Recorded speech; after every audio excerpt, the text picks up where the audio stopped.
ప్రభు నామమున అందరికీ శుభోదయం. ఈరోజు దేవుని వాగ్దానము ఏమనగా, ఎఫెసీయులకు రాసిన పత్రిక 6వ అధ్యాయము 17వ వచనం. మరియు రక్షణయను శిరస్త్రాణమును దేవుని వాక్యమును ఆత్మఖడ్గమును ధరించుకొనిడి.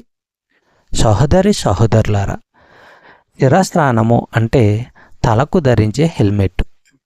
దేవుని ఆధ్యాత్మిక సైనికులంగా మన మనసులను పాప విముక్తి, రక్షణ అసలు ఏమిటో అర్థం చేసుకోవాలి. ప్రస్తుతము పాపము నుంచి మనము విముక్తి పొందామని తెలుసుకుని ఉండాలి.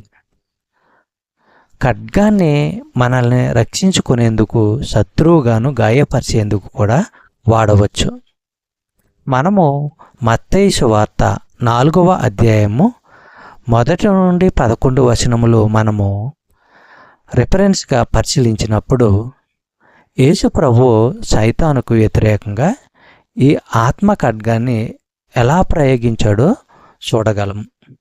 క్రీస్తు విశ్వాసులు ఈనాడు కూడా ఇదే చెయ్యగలరు. అయితే వారికి దేవుని వాక్కు తెలిసి అర్థమై ఉండాలి. వారికి ఎదురయ్యే విషమ పరీక్షల విషయాల్లో ఆ వాక్కును వారు ఉపయోగించుకోవాలి.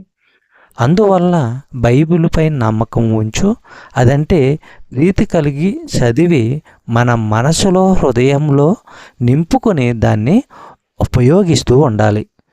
బైబిల్లోని దేవుని వాక్కును ఆత్మఖడ్గము అని ఎందుకు అన్నారు?